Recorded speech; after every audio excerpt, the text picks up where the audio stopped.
नमस्कार शेतकरी मित्रांनो, कृषी मंत्री असो, मुख्यमंत्री असो, अजितदादा पवार किंवा एकनाथ शिंदे हे सगळे आता शेतकऱ्यांच्या बांधावर पोहोचले।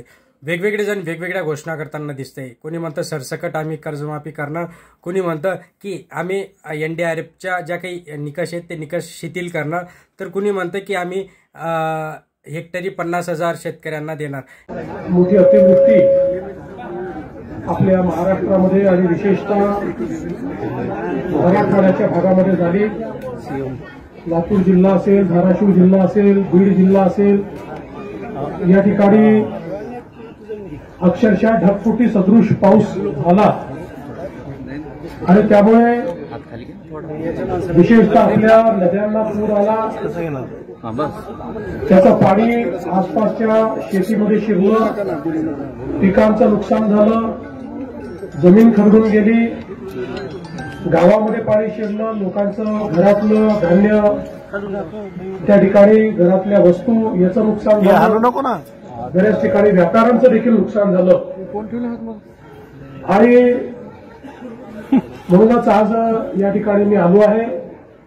खरं म्हणजे यापूर्वी याच गावामध्ये मी 7 वर्षापूर्वी जलयुक्त शिवारचं काम बघण्याकरता आलो होतो आणि त्यावेळेस अतिशय चांगलं काम जलयुक्त शिवारचं आपण केलं होतं। त्यावेळी खरं म्हणजे आपल्याला पाणी मिळावं म्हणून आपण काम केलं होतं, पण आता पाणी इतकं अधिक झालंय की यावेळी त्याच्यामुळे मोठं नुकसान आपलं झालंय। आणि म्हणून शासन म्हणून मी आपल्याला या निमित्ताने आश्वस्त करतो की सगळे निकष बाजूला ठेवून आम्ही सर्व शेतकऱ्यांना सरसकट मदत करणार आहोत आणि जेवढी वाढीव मदत आम्हाला करता येईल ती करण्याचा आमचा प्रयत्न असेल। आणि एवढंच नाही तर ज्यावेळेस आपण टंचाई घोषित करतो, टंचाई घोषित करत असतो साहेब, ओला दुष्काळ आणि कर्जमाफी करा, ओला दुष्काळ आणि कर्जमाफी करा। टंचाई म्हणजेच दुष्काळ, ओला दुष्काळ करा, डिक्लेअर करा साहेब, ओला दुष्काळ करा। टंचाईच्या वेळी ज्या उपाययोजना आपण सगळ्या करतो याला टंचाईत समजून तशा प्रकारच्या सगळ्या उपाययोजना या ठिकाणी आम्ही लागू करणार आहोत आणि सगळी मदत आपण करणार आहोत। या ठिकाणी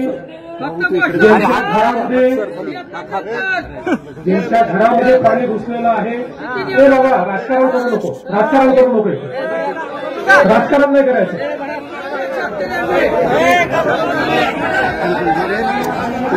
या ठिकाणी ज्यांच्या घरामध्ये पाणी घुसलेलं आहे त्यांनाही मदत करणार आहोत, ज्यांच्या दुकानाचं नुकसान झालंय त्यांनाही आपण पूर्णपणे मदत करणार आहोत।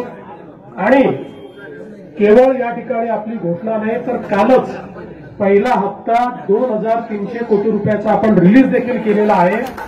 आणि आता जशी नुकसानीची सगळी पाहणी आपल्यापर्यंत पोहोचेल त्यावेळी जी काही अधिकची सगळी मदत आहे ही सगळी मदत आपण करणार आहोत। कुठल्याही परिस्थितीमध्ये शेतकऱ्यांना या ठिकाणी वाऱ्यावर सोडायचं नाही असा आपल्या सरकारचा निर्णय। यासोबत इन्फ्रास्ट्रक्चरचं देखील मोठ्या प्रमाणात नुकसान झालेलं आहे।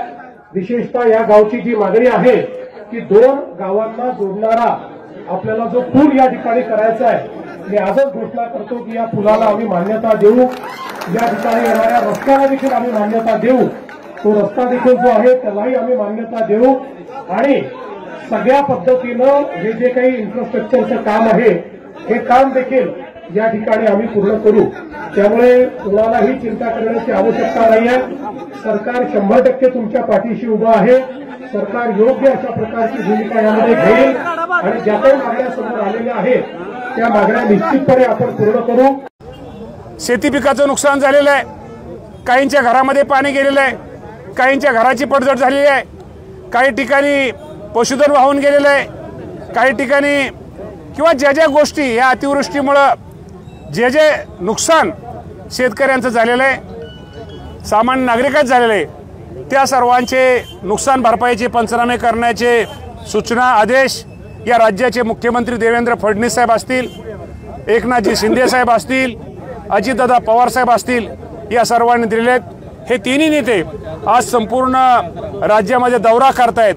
ते शेतकऱ्यांच्या व्यथा शेतकऱ्याच्या बांधावर जाऊन शेतकऱ्याला असणार आलेल्या संकटामध्ये शेतकऱ्याला धीर देण्याचं काम हे आम्ही सगळीच मंडळी राज्य शासनाच्या वतीनं करतोय आज। त्यामुळं निश्चित प्रकारे आपल्या जिल्ह्यातील मी शेतकरी बांधवांना एवढंच सांगतो, ज्याचं नुकसान जे या अतिवृष्टीमुळे झालं असेल, जे ते प्रकार झाला असेल, त्या सर्वांना नुकसान भरपाई ही पंचनामे पूर्ण झाल्यानंतर 10 दिवसाच्या आत किंवा दीपावलीच्या पूर्वी सर्वांना ही नुकसान भरपाई दिली जाईल। या सगळ्या गोष्टींमध्ये आता कन्फ्युजन झालंय।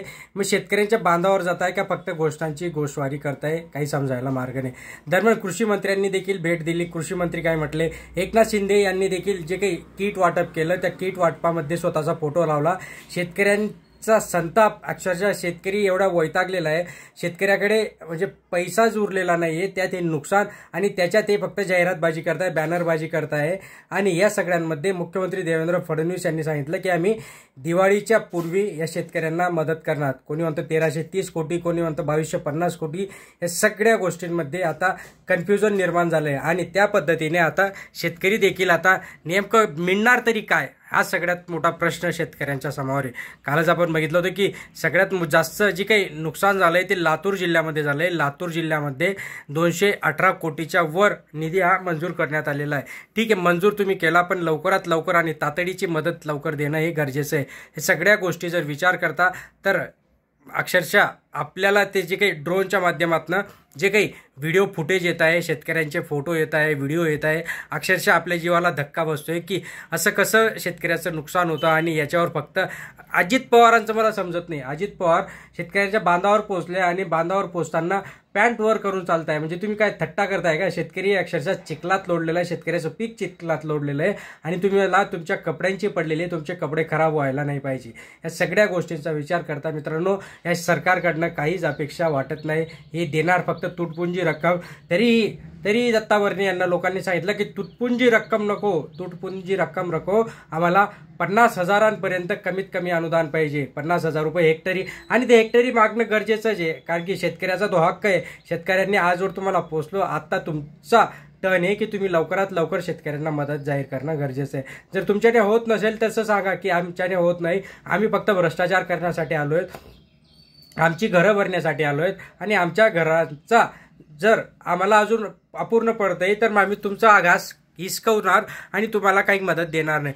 जाहीर तर आम्ही तुम्हाला 100 रुपये करणार, पण तुम्हाला देणार आम्ही फक्त 10 रुपये, कारण 90 रुपये आमच्या खिशात पण जायला पाहिजे ना। हे असे सगळे मंत्री संत्री आपण भरून ठेवलेत मित्रांनो।